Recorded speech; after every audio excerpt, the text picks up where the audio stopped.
Приветствую вас на канале TechRevizor. Впереди вас ждет подборка из лучших игровых наушников, которые можно рассмотреть в покупке в 2025 году. Я отобрал 6 моделей под разные вкусы и предпочтения. Из общего у всех этих наушников только два фактора. Первый – они игровые. Второй – они полноразмерные накладного форм-фактора. В процессе обзора каждой гарнитуры я расскажу, какие типы подключения поддерживаются, опишу звучание для примерного понимания, на что рассчитывать, расскажу о качестве передачи голоса через микрофон, и еще и захватим эргономику, материалы и другие мелкие детали. А чтобы вы могли узнать актуальную стоимость модели из этого рейтинга, я оставлю в описании под видео ссылки на маркетплейсы. Прежде чем продолжить, подпишитесь на канал и нажмите колокольчик, чтобы не пропустить выход новых обзоров и рейтингов. Ну а теперь приступим. На шестом месте стоит Havit H2002D. Это самые доступные игровые наушники в рейтинге. Чтобы не брать какие-нибудь Bloody или Defender, конкретно для гейминга лучше всего будут эти Havit. Подойдут и для ребенка, и для себя, если, конечно, вы геймер-любитель. Подключаются они по круглому аудиоразъему мини-джек 3,5 мм. Соответственно, подключать их можно к любому устройству, что имеет такой интерфейс. Конечно, тут лишней не будет внешняя звуковая карта, которая влияет на качество звучания, но это уже для меломанов и тех, кто в теме. На уровне обычного пользователя достаточно просто подключить наушники к ПК, ноутбуку или смартфону. Качество звука у этих наушников и без того хорошее, тем более для своих денег. Гарнитура отлично передает тихие звуки, позволяет уловить даже самые незаметные шорохи и шаги. А с позиционированием тут вообще полный порядок. Легко определить, откуда именно крадется противник и насколько он близко. То, что нужно для КС. Звук подается чисто и нейтрально, без лишних украшательств. Низкие частоты сбалансированы. Бас не перетягивает на себя внимание, а при стрельбе нет этого гулкого бубнижа, который заглушает все остальное. Высокие частоты тоже порадовали. Они мягкие, ровные, не бьют по ушам и не перебирают соседние диапазоны. А вот микрофон не самый удачный. Единственный плюс в том, что он съемный, а так ловит вообще все шумы. Поэтому если планируете часто зависать в голосовом чате, лучше заранее подготовить обстановку. Закрыть окна, поставить стирку на паузу, отложить уборку с пылесосом и убавить звук у телевизора. По эргономике тоже особо не к чему придраться. Сделаны из неплохого пластика. Наушники не тяжелые, 305 грамм. Амбушюры мягкие, а оголовье металлическое, с регулировкой. Уши не сдавливает, голова не устает. На пятом месте HyperX Cloud 2. Вот этот участник уже поинтереснее с точки зрения дизайна и самого бренда. Все-таки не Havit, а целый HyperX. Синоним слова гейминг. Но и стоимость у них тоже нужно понимать. X2 от прошлого участника. Наушники подключаются по проводу. Из коробки есть выбор. Либо круглый мини-джек, либо обычный USB-A. То есть получается очень универсальный девайс. На середине провода есть пульт с несколькими кнопками. В него встроена звуковая карта для лучшего звучания. Можете поэкспериментировать и выбрать лучшее качество звука именно для вашей ситуации. Главное достоинство этой гарнитуры – качество звучания. Звук чистый, ровный, без серьезных искажений даже на максимальной громкости. Встроенная звуковуха тащит. Детализация сцены на высоте позволяет четко различать каждую мелочь. Высокие и средние частоты здесь звучат ярче низких, а привычных для игровых гарнитур гулких басов, заглушающих все подряд, нет вовсе.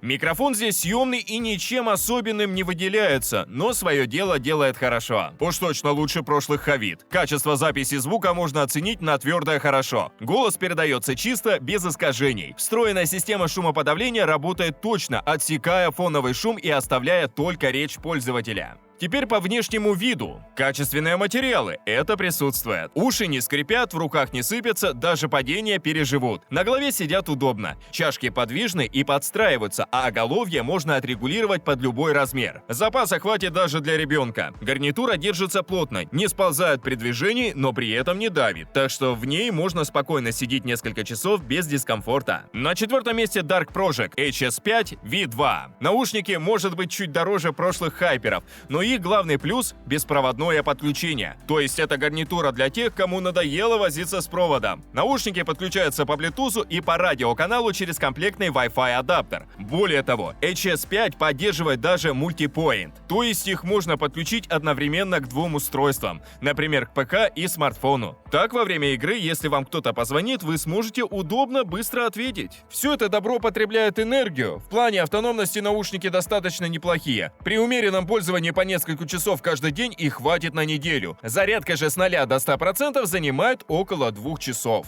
По звуку. Сложно описать, но при первом использовании может возникнуть ощущение, что каждый звук идет прямо в ухо, что немного непривычно. Но со временем это оказывается даже удобным. Проще определить, с какой стороны идут шаги или раздаются выстрелы. Прямо на самих наушниках можно переключать пресеты звучания. Всего их 3. Travel Boost, Bass Boost, Vocal Boost. В играх и музыке наиболее сбалансированным показался Bass Boost. Он добавляет глубины низким частотам без перегруза. Микрофон тут хороший. Еще интересный такой, откидывается. Так еще можно его удобно отключать и включать. Но по работе вопросов нет. Тиммейты не замутят.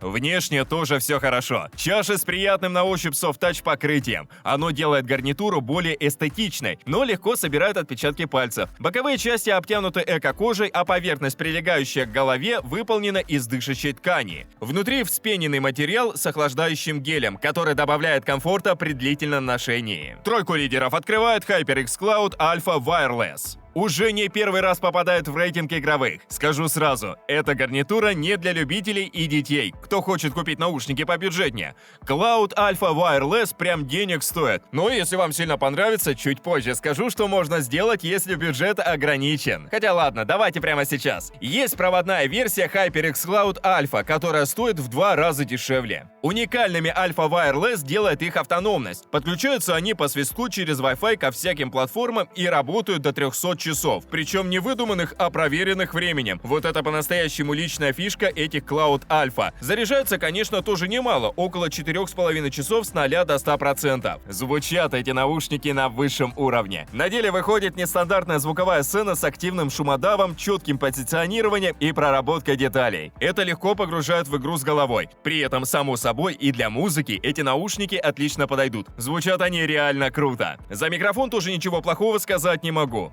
В голосовом чате вас точно будет слышно лучше всех. Для удобства, кстати, есть индикатор работы. По качеству и материалам без претензий. Сидят удобно, весят 318 грамм, оголовье регулируется. С эргономикой вопросов не будет. Корпус тоже не скрипит, не разваливается. Хватит на годы гейминга. В общем, придраться просто не к чему. На второе место поставил SteelSeries Arctis Pro Game DAC. Эта гарнитура отличается наличием внешней звуковой карты Game DAC. В одном корпусе собраны и усилитель, и ЦАП. То есть наушники можно подключить напрямую к ПК через мини-джек, а можно через звуковую карту, так звук будет лучше. Из интерфейсов на передней панели есть вход для подключения гарнитуры. На задней стороне микро-USB для питания, оптический выход, линейный выход и аналоговый разъем, который подойдет и для смартфона. Звуковуха имеет пару кнопок, колесо регулировки громкости и монохромный дисплей, на котором отображаются основные параметры работы. Звук у этой гарнитуры плотный, четкий и предельно чистый. Все выстроено так, что посторонние шумы или наложение звуков здесь просто не встречаются. Детализация высокая, весь частотный диапазон проработан аккуратно, без перегибов. Однако есть нюанс. Звук воспринимается немного приглушенным, с провалом в середине и верхах. Бас не перетягивает на себя внимание, он ровный и сбалансированный. Но из-за общего характера звучания может не хватать яркости и открытости. В любом случае для гейминга подойдут только в путь. Микрофон выдвижной, работает достойно. Голос звучит натурально, без лишних искажений.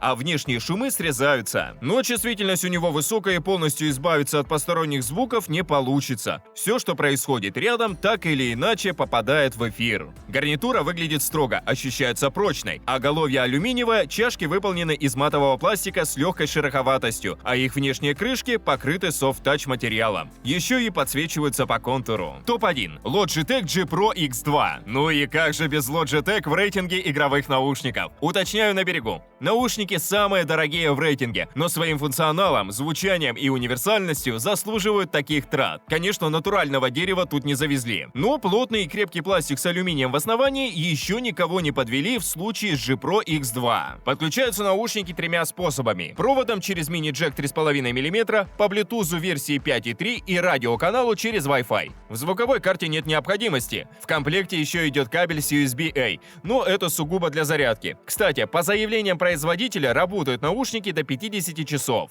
но из них свободно можно выжать и 100 часов в зависимости от уровня громкости и типа подключения. В общем, постоянно сидеть на зарядке не придется, даже если активно играть по 5 часов в день. Только быстрой зарядки тут нет. G Pro X2 с 0 до 100% восстанавливается за 2 часа, независимо от типа подключения, хоть по проводу, хоть без. Гарнитура радует четким и разборчивым звуком, выдает мощные плавные басы без привычного давления. Часто усиленные низкие частоты создают ощущение перегруза, но здесь баланс выдержан идеально. Звук остается насыщенным и не утомляет. Средние частоты естественные и четкие, а высокие чистые, без резкости и неприятных призвуков. Звук детализированный, с хорошей глубиной и объемом. Это дает DTS Headphone 2.0. Микрофон съемный с поп-фильтром. Голос передает разборчиво, но не очень естественно и натурально. В целом, для командного гейминга по voice-чату всего в достатке. Но, конечно, для стримов и записи видео такой микрофон никуда не годится. На этом мой рейтинг подошел к концу.